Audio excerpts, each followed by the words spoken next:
It's time for overtime. Stop what you're doing and listen. In the world of sports, it's all about the playmakers in today's headlines, from locals to the pros, with interviews from local standouts and sports all-stars across the country that will have you talking. Hear from coaches, the players, sports analysts, and broadcasters who are a part of the action every day. Overtime, now with Bert Ramin on ESPN 102.3 AM 1000 KSOO, Sioux Falls sports leader. It's a late start to hour number 2 on a Wednesday. We're glad to have you along for the ride. Thanks for tuning us in as always. ESPN 102.3 AM 1000 KSOO. I'm your host, Bert Ramin. We got a big hour ahead, including some talk on the NFL rule changes.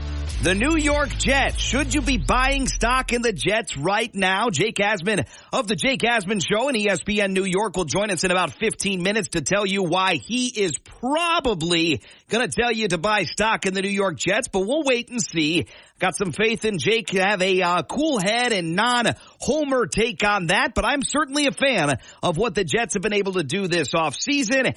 Also in this hour, the first opportunity of the year to win some Minnesota Twins tickets. Always be prepared to win on the show and play by the rules. There's not a ton of rules here on the show, but one of them is you can win once for every 30 days, better known as once a month here on the show. Up for grabs today, of course, an OPH gift card. Also, a 4-pack of Minnesota Twins tickets for the Saturday, April 6th home opening weekend contest against Cleveland.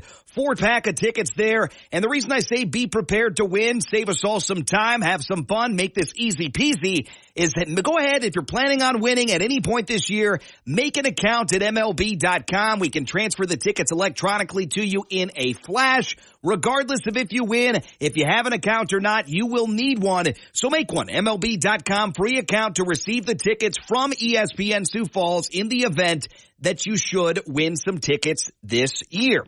Identity Crisis coming up about 12:35, and we'll round out the show with the good, the bad, and the ugly. Lengthy scorecard, 4 overtime contests in the NHL last night. Get to those in just a moment. First things first, Chicago Blackhawks won last night over visiting Calgary, 3-1 the final there. Boston over Florida, 4-3. In overtime, Rangers over Philly, 6-5, and it was Washington over Detroit, 4-3 the final there. Nashville wins in overtime over Vegas, and that means a lot for the Minnesota Wild's playoff chances, as they need to go pretty much perfect down the stretch and root for Vegas as well as the Blues to start losing more than they win. Lastly here, Edmonton in overtime over Winnipeg. Here's how it sounded courtesy of 630 CHED.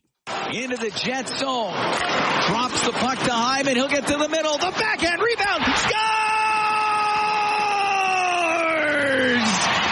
Zach Hyman, his 51st of the year, gives the Oilers a 4-3 win in overtime, and that's career goal 200 for Zach Hyman. 4-3 the final. Oilers over the Jets, 43-23-4, the new record for Edmonton. Lastly, not an overtime game, but certainly an upset. Montreal wins in Denver over the Avalanche last night, 2-1, 46-21-5, the new record for the Avs. 2 games tonight only for the NHL. Senators at Sabres, 6 o'clock. Bruins at Lightning, 6:30. You can watch that latter game on TNT. NBA tonight, or NBA last night rather, Golden State gets a much-needed win over Miami, 113-92.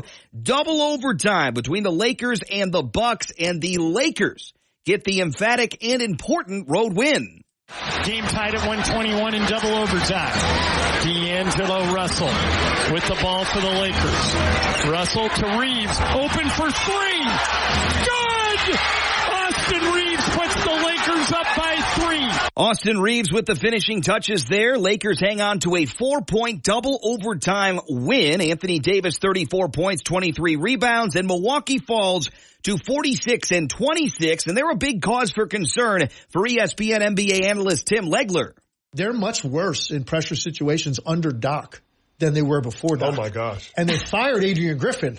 Think about that, at 30-13, but they were handling pressure situations well. They haven't done that with Doc. Now they are better defensively, but that's always been like I'd rap on Doc, right? You wonder. He's had moments in the playoffs, And you saw it again last night, not putting it all on Doc, but just collectively as a team. They did not operate the way they had to in a game against the Lakers without their best player. Other finals in the NBA last night, it was OKC over New Orleans, 119-112, and Dallas over Sacramento, 132-96. The Mavs are 43-29, currently the 6th seed in the Western Conference. Tonight in the NBA, Clippers at Sixers leads us off at 6:30 on ESPN. Pacers at Bulls at 7, Lakers at Grizzlies same time. Timberwolves host the Pistons also at 7 o'clock. Thunder home to the Rockets same time as that, and the Suns at the Nuggets tonight. One of the nightcaps across the NBA that can be watched on ESPN. Sweet 16 for the men begins on Thursday. Clemson and Arizona, 6 o'clock. San Diego State and UConn tussle. Alabama and North Carolina, and Illinois and Iowa State. Friday, you got NC State, one of the Cinderellas of the tournament. They are the highest seed remaining at an 11 seed in the men's tournament. They face off with second seeded Marquette. That is 6 o'clock Friday night on CBS. Here is Marquette head coach Shaka Smart talking about the foundation building within his program. We have one transfer. Other than that, everyone on our team started their career at Marquette. I believe we're one of only 2 programs at the high major level, along with Michigan State, that's not taken the Division I transfer in the last 2 years. Nothing against transfers, but I love getting to know guys and their families during their junior year of high school, building a relationship with them, and really coming together around a partnership to help them grow as a person first, and then as a player. And then you know who you're dealing with. You know who's on your team as opposed to out there coaching strangers. Marquette head coach Shaka Smart there. They're in action against NC State Friday at 6 o'clock. Local team Friday night, Creighton and Tennessee, 9 o'clock on TBS. Women's NIT finals from yesterday, favorable to area teams. Minnesota wins over Pacific 77-62. Gophers on to the next round, as is University of South Dakota. The Yotes, a big fourth quarter, 28-12 the scoring margin, and they blast their way by Northern Arizona 79-65. Career night for Grace Larkins, 34 points and 12 rebounds in the win. Next up for those programs, NDSU, North Dakota State visits Minnesota, 7 o'clock on Friday, and USD is out in Laramie battling the Wyoming Cowboy program, 7:30 on Friday night. Sweet 16 for the women begins on Friday. Oregon State, Notre Dame, Indiana, South Carolina, NC State, Stanford, and Gonzaga, Texas. For you Iowa Hawkeye fans, you got to wait till Saturday afternoon, 2:30 on ABC to watch Caitlin Clark and the Hawkeyes battle 5th-seeded Colorado. NFL news from the last 24 hours, April 25th through the 27th will be the NFL draft, and there is a lot going on with the Dallas Cowboys these days in terms of the overall job security of course, Mike McCarthy, the head coach, and the quarterback, Dak Prescott. Dan Orlovsky of ESPN saying that both of those individuals need to clear a very high bar this season to remain in Dallas. This is what the reality for the Cowboys is. Dak Prescott is going to play well again this season, okay? And what happens is when he plays well, one of two things. The Cowboys are either going to have to pay him $65+ million a year and still not have a championship to show for it, or he walks and they get absolutely nothing for him. That's why the day after the season, when they got waxed by Green Bay, I was like, I'd start all over again. Everyone was like, you're a hater, this and that. No, I'm not. This is just the reality of where the Cowboys are. And unless they go to the NFC title and play well, there'll be a new start in Dallas. My question is, though, if the Cowboys get to the NFC title game, is that actually enough? I know it's enough for people out there on the periphery saying, hey, they improved from last year. Hey, they improved, and this is the furthest they've gone in forever.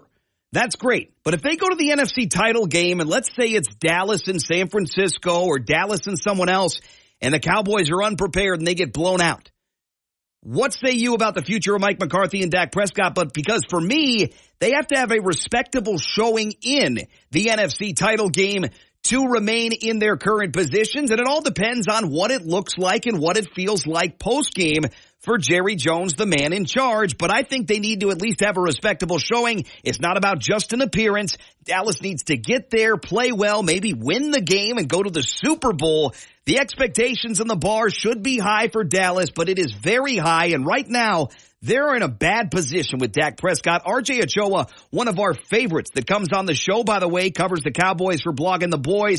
He has been very critical of this offseason for Dallas. He loves that team and is on the heartbeat of that team, but he's been very critical about what they're doing, and more so than that, what they're not doing this offseason in terms of inking Dak to an extension, going out and getting him some competitive players, reinforcing that defense, staying competitive in the division and in the conference. Dallas right now very much in flux, but it feels like an extremely high bar to clear. Not 12 wins, not 13 wins, not 14 wins. It is a deep playoff run for Dallas, or bust, or blow it all up down in Big D this season. Going to be a season full of intrigue. We're still ways away from the NFL season, 5 months away, if you will, before the start of the 2024 NFL season. Into your Reliabank headlines of the day now. South Dakota junior guard Grace Larkins willed the Coyotes to a 79-65 win over Northern Arizona in the second round of the WNIT last night inside the Sanford Coyotes Sports Center down in Vermilion.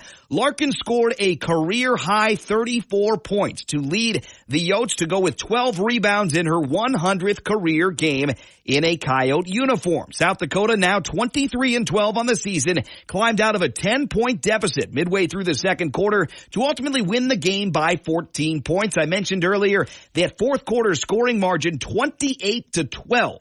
Talk about finishing strong for USD. They'll look to continue their hot play. Wins so far against UC Riverside and, of course, last night against Northern Arizona. They now face off with Wyoming. That is Friday night at 7:30 from Laramie. South Dakota State's softball home opening series against North Dakota has been moved to a new location due to the winter weather in the area over the weekend. The series between the Jackrabbits and Fighting Hawks will take place down in Council Bluffs, Iowa, at Iowa Western's arena there. The two teams will open with a doubleheader at 1 o'clock on Friday. SDSU and UND will close out the series with a single game at noon on Saturday. Keep up to date, GoJacks.com. Live stats available, GoJacksLive.com as well.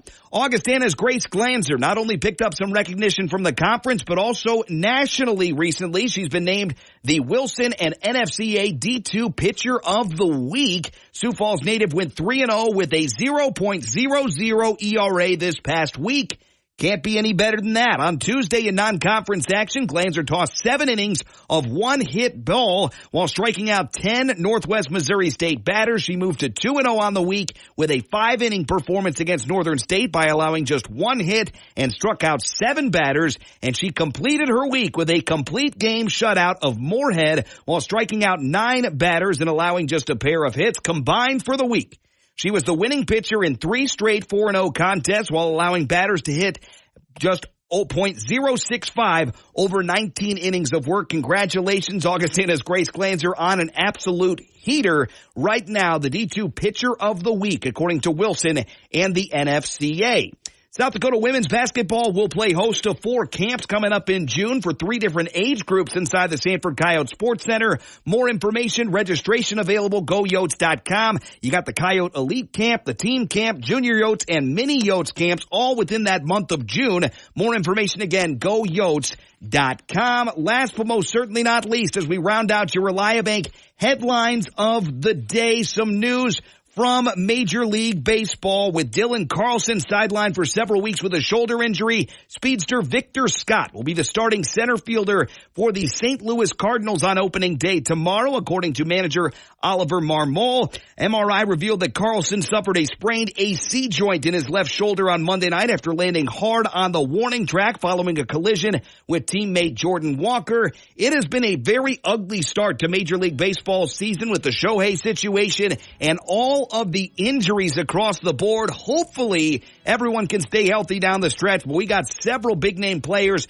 beginning on the injured list or just a little bit dinged up, maybe not IL eligible, IL material right now. But Major League Baseball, we open up the series tomorrow and we got a bunch of injuries already to start the season. We're shifting gears, talking NFL, talking New York Jets, and much, much more coming up next. Jake Asman of the Jake Asman Show and ESPN New York joins us next on the ESPN Hotline.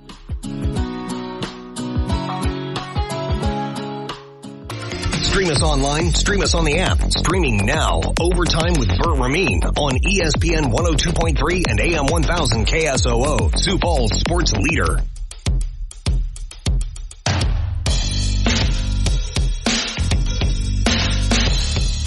Moving right along on this Wednesday edition of Overtime, ESPN 102.3 AM 1000 KSOO. One of our favorites now on the ESPN hotline, a guy that bleeds green for the New York Jets, does a great job covering that team, the greater NFL, ESPN New York, the Jake Asman Show, also contributing lately Mad Dog Sports Radio and ESPN Radio on the national level. Jake Asman joins us now on the ESPN hotline. Jake, my friend, welcome back. Opening day of baseball tomorrow. A lot going on in the tournament. How is the bracket looking for you, by the way?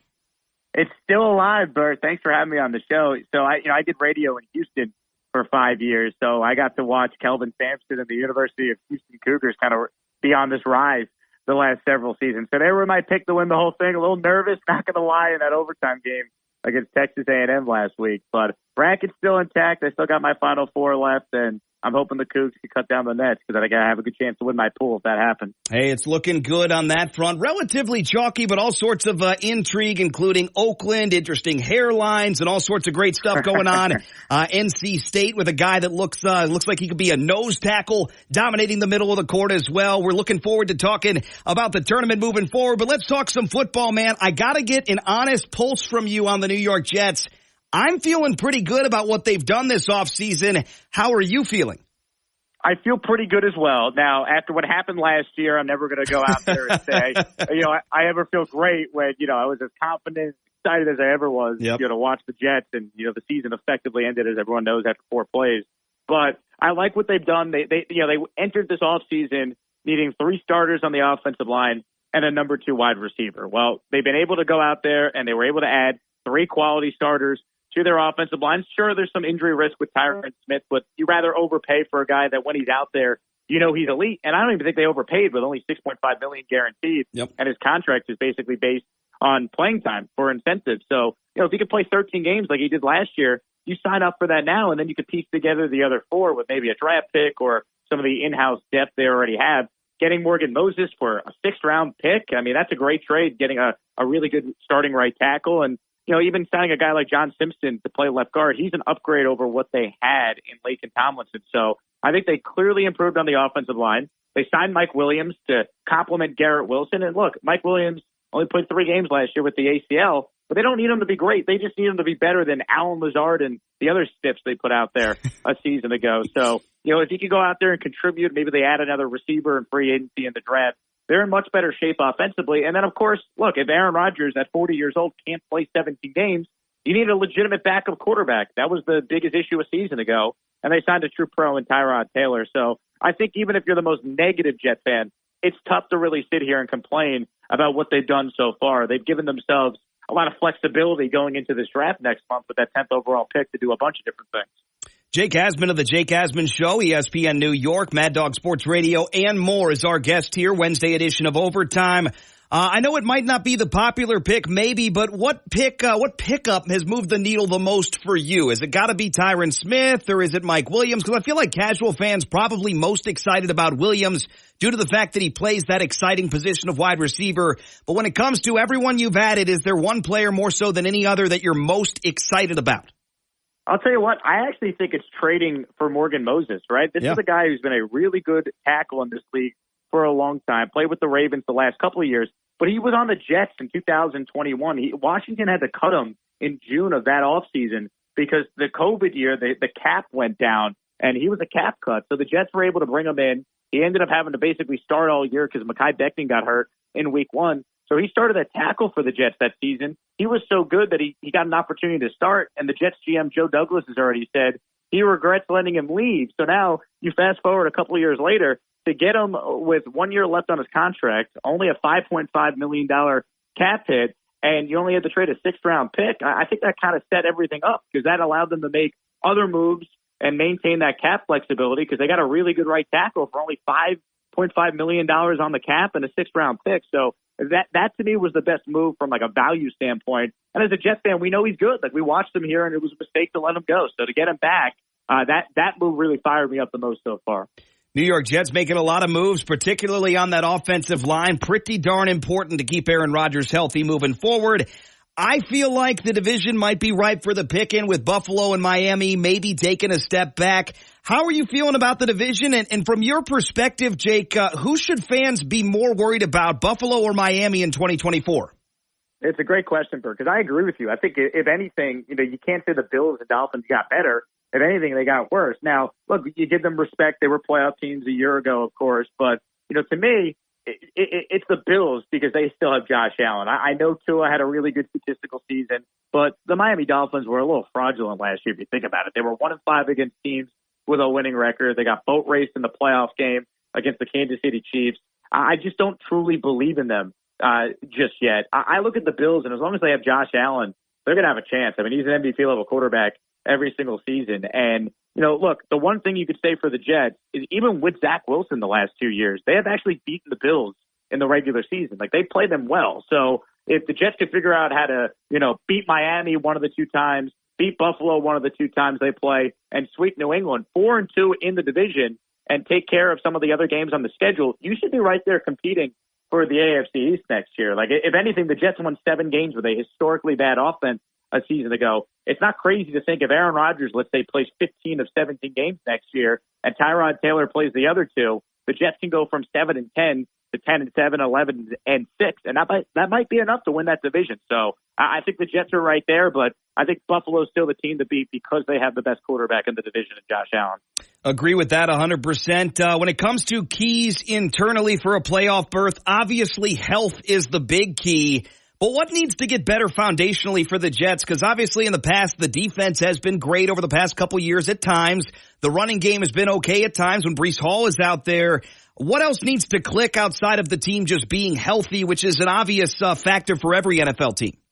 Yeah, no doubt. And, of course, especially more maybe for the Jets than any other team in the league health-wise. But, I think this is a huge year for Robert Saleh, the head coach. I've defended him at times. But the best thing I could say about Robert Saleh through 3 years as a coach is that it's incomplete. He's done a really good job defensively hiring a great staff, and the player development on that side of the ball is excellent. But now, there's really no excuses for this head coach. He's got his quarterback and Rodgers back. They got a quality backup in Tyrod Taylor. He's 4 years in. It's time to win. Very, very rarely do you see coaches with 3 straight losing seasons get a 4th year. So, I have questions about this head coach. Can this team come out and be ready to play more often? There's too many times, and I get it. The offense was terrible last year, so I'm kind of talking out of both sides of my mouth, but there was too many games where it just felt like the Jets were flat, where they came out too slow, where they were too late to adjust. Like they were really good adjusting post halftime. At times it felt like they needed to adjust in the first quarter and make an obvious adjustment. There were too many games where they waited way too long to realize you have the best cornerback in the NFL and Sauce Gardner, put him on the team's best receiver. I think it's things like that. I think it's this coaching staff led by the head coach, coaching with more urgency, and they also led the NFL in penalties a season ago. That can't happen, right? You got to be a more disciplined team. I think that falls on the head coach. So my biggest question besides health is this head coach the real deal now that he's got his quarterback back? Can they take that step with him leading the way? Certainly an interesting season ahead for the New York Jets in 2024. Jake Asman of the Jake Asman Show, ESPN New York, and many other places these days at Jake Asman on Twitter. You can't pick the New York Jets, but if you had to pinpoint 1 or 2 NFL teams that you're the biggest fan of what they've done, in other words, most improved NFL teams in free agency, where do you go there? Ooh, I'm gonna go with the Texans. I love what they've done so far this offseason. I think they improved with Danielle Hunter over Jonathan Grenard, who's a good player, but I think I understand why Nick Caserio decided to let him go, and they pivoted to Danielle Hunter. And I think adding Joe Mixon was a really good move as well. I mean, a 7th-round pick, and you got a significant upgrade in your running back room. And it's not like Devin Singletary, their previous back, was bad last season, but I think Joe Mixon adds a new development to that offense to really complement the star quarterback they already have in place with C.J. Stroud. And I like some of the shrewd defensive signings they have made as well. I already mentioned Danielle Hunter, but they signed a couple defensive linemen. They added a couple corners. I think the Texans have had a really nice offseason, and they're kind of stockpiling picks here. So, it's a loaded draft, and because they don't need a tackle, I think they're in a pretty good, or a quarterback, I think they're in a pretty good spot now after they made the trade back with Minnesota to get some really good players at positions of need on day 2 of this draft. So I think Nick Caserio has had a very nice offseason so far. Jake Asman of the Jake Asman Show, our guest here, Wednesday edition of Overtime. Before we let you go, I got a tough assignment for you. Mocking the top 5 of the NFL draft. You can make some trades. We can walk through it together. But is it Caleb Williams at 1? Who goes 2 to D.C., or do they trade that pick? We'll start there. Yeah, I think Caleb goes 1, and I do think D.C. takes a quarterback. I think they're going to go Jaden Daniels at 2. 3, I still truly believe New England's going quarterback. So I'll put Drake May there. Okay. But, man, you start to wonder, all right, J.J. McCarthy, is the smoke real? Could he actually leapfrog one of these guys and get into the top 3? It feels like, just based on the betting odds, it would be Drake May if that were to happen. But for now, my top 3 is still quarterback. And, look, I think at pick 4, Arizona is desperate to try and move out. They want Minnesota, for example, a team we just mentioned, to come up. And I could see that being a McCarthy spot. So I don't know how we're going to get there exactly or when, but I do see right now quarterbacks going 1, 2, 3, and 4. And despite what Jim Harbaugh has said about building the trenches and the offensive line, I think it's all smoke. I think they're taking Marvin Harrison Jr. at 5 and calling it a day. So that's my top 5 for right now. But as you know, it will probably change over the next couple of days because that's how this goes this time of year. Yeah, or the next couple hours as well. Jake Asman of the Jake Asman Show. You can find him on Twitter at Jake Asman, A-S-M-A-N. Great top-tier coverage for the NFL. Pinpointed on those New York Jets, who I'm just about ready to crown division champs, and we're not even in the middle of the offseason just quite yet. Jake, always appreciate the time, my friend. We'll do it again here soon. Best of luck in the draft. If we don't talk to you before then, to your Jets at pick 10.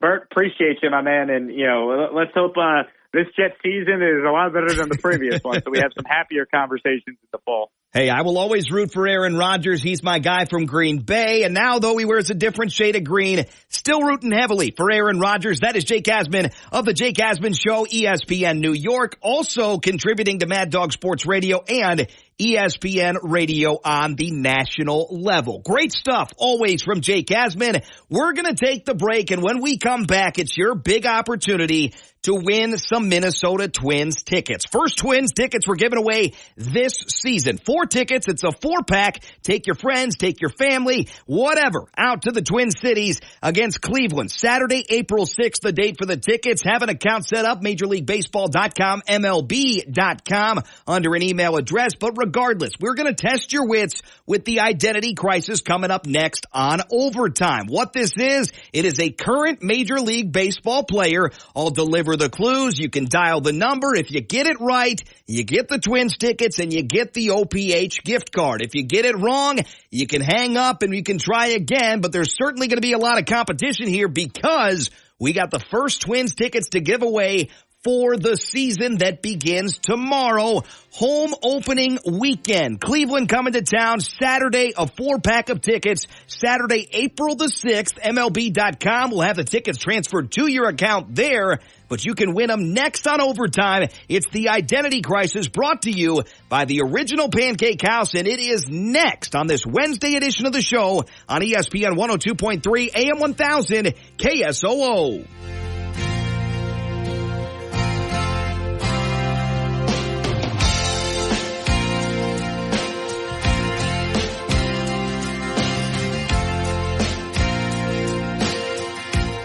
Don't miss a moment of sports action. Stay connected and download the app for Overtime on ESPN 102.3 and AM 1000 KSOO.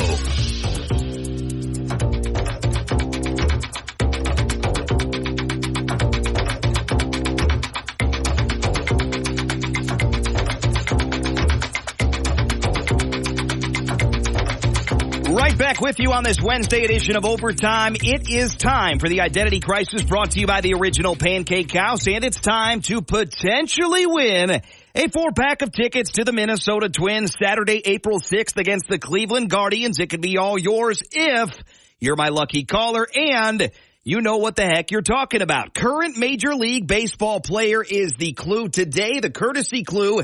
If you get it right, congratulations. OPH gift card, Twins tickets. I'll grab some info from you. We'll get you hooked up. 4-pack of tickets for Saturday, April the 6th against Cleveland. It's time for the Identity Crisis brought to you by the Original Pancake House. I don't know. Who are you? Me? I know who I am. I'm a dude playing a dude disguised as another dude. Well, this is exhausting.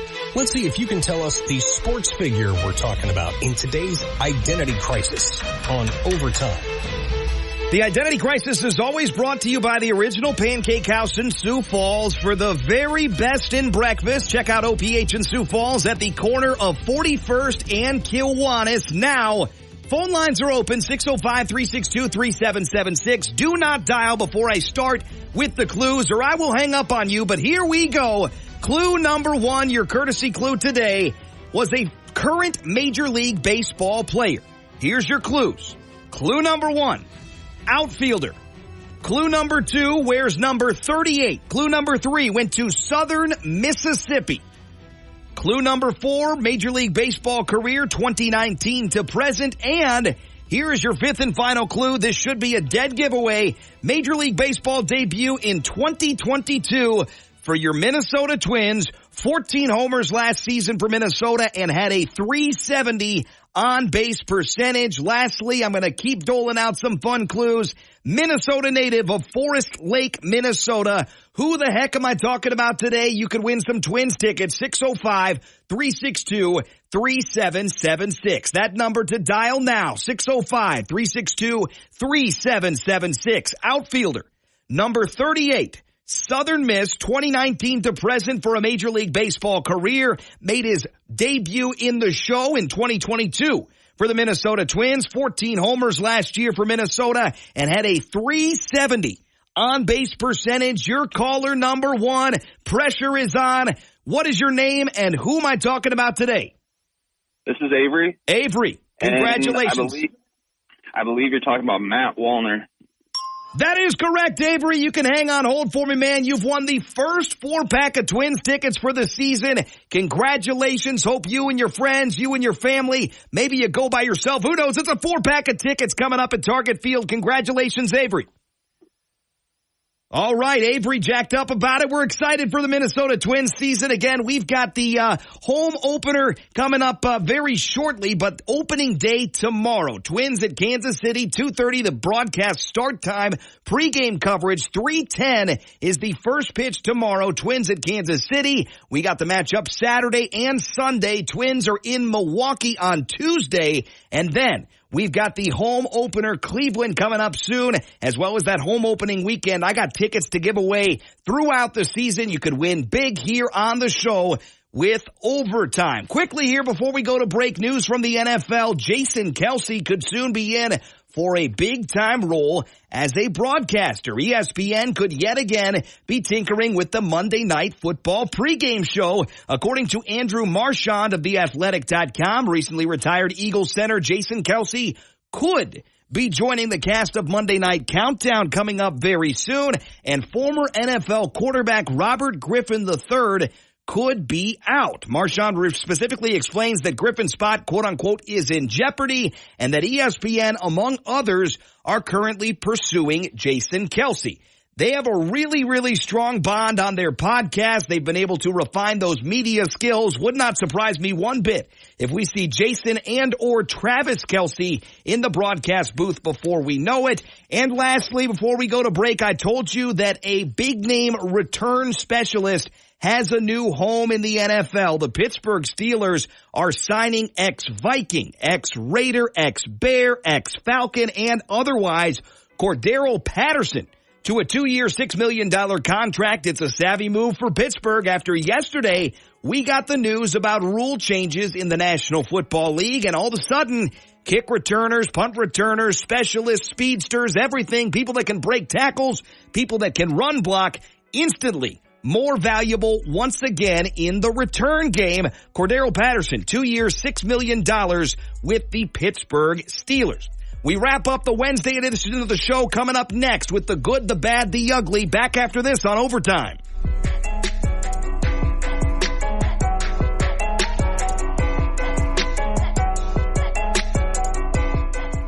It's so convenient. Sports on the go. Download the free app now. This is ESPN 102.3 and AM 1000 KSOO, Sioux Falls sports leader.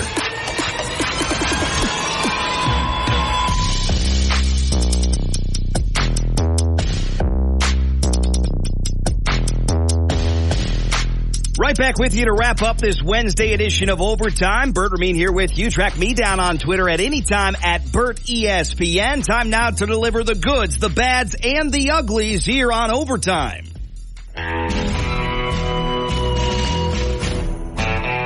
Many days there are those who can be called a problem child. You know the ones. They have a tendency to display an ugly side. They have their whining moments. Some display an outright bad side of themselves. And then there are those who stand out in a good way. Well, here they are. The good, the bad, and the ugly. Starting out with the good as always, Santa will be coming down your chimney, and the NFL will be coming through your television set on Christmas Day this year, despite the fact that it falls on a Wednesday. And for those of you out there, I'm not saying I'm one of these, but for those of you out there that aren't too keen about Christmas, that aren't too keen about the family invading your home, you can now zone out and tune in and get some horse blinders on your TV and soak in some NFL football with not one but two games on Christmas Day this year. Matchups for the games, which will include teams that play on the previous Saturday to account for the recovery window, have yet to be determined. But the NFL has played 30 games on Christmas Day in its history, dating back till 1971, and they will have two on Christmas Day coming up this year. The NFL played 3 games on Christmas Day last year with the Ravens and Niners, the Giants and the Eagles, and the Raiders and the Chiefs matchups all being played on a Monday, Christmas Day last year. Christmas Day games have generated massive TV ratings over the history, with ESPN's Ravens-Niners telecast, also better known as the Brock Purdy implosion game last year. 27.2 million viewers last year. That made the second most watched Monday Night Football game since 1996. The NFL very much in control of that time of the year, and the Christmas holiday, despite on a Wednesday, we're going to have 2 NFL football games this season.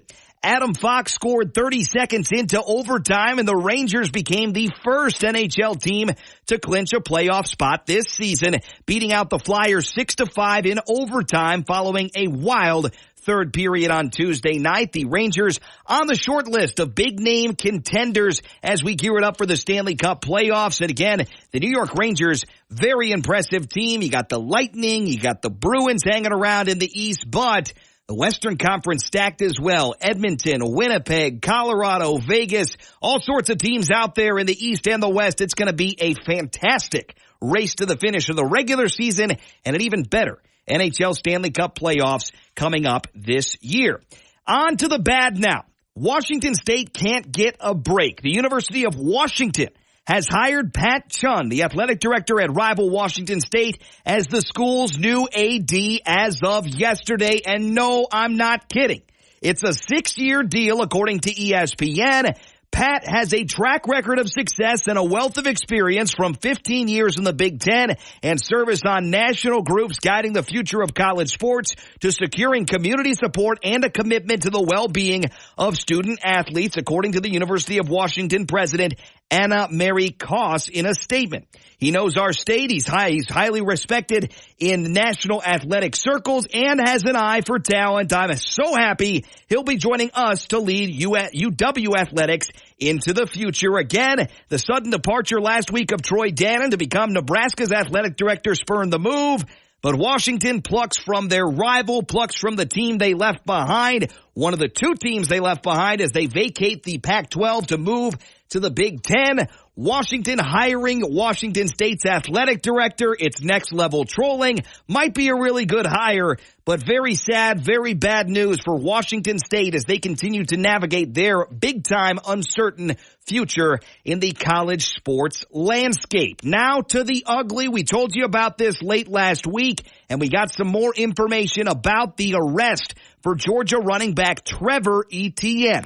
He now faces disciplinary action from both the university and the athletic department following a DUI arrest over the weekend, and Coach Kirby Smart made the announcement yesterday. Under athletic department policy, Etienne, who is the youngest brother of Jaguars running back Travis Etienne, will miss 100%, will miss 10%. I want to make that correction again. Will miss 10% of Georgia's season, which equates to at least one game under the Bulldogs' 12-game schedule if found guilty of DUI. The Bulldogs opened the season August 31st in Atlanta against Clemson, and ETN was traveling between 80 and 90 miles an hour in a 50-mile-per-hour zone at approximately 1:50 in the morning on Sunday, and twice crossed over a double yellow line to pass vehicles, according to an Athens Clark County Police Department report.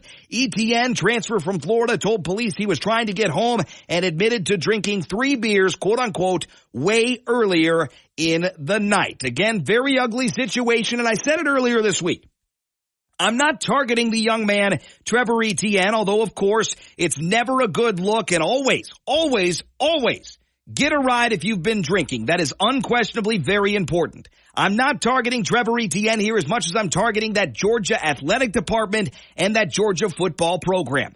Every single month that goes by, every single few months that goes by in the season, out of the season, it appears that this team has a big-time maturity issue and a big-time issue with vehicles, with arrests, with operating instances, and everything else across the board. Something is very amiss down there in Athens. And it has to do with getting through to the young men and the young women that are involved with the program from an administrative level. It is a very ugly situation down there in Athens. The product on the football field is elite. It has been elite. It will be elite. But they've got some big issues in reaching their young people and communicating to them the importance of safely operating motor vehicles, not racing, not mixing in alcohol, not driving while impaired. It is very ugly down there in Georgia, and all we can hope is that these articles become way more rare in the future, because right now, bad look for Georgia, bad look for the athletic department, the football program, the coaches, the administrators, and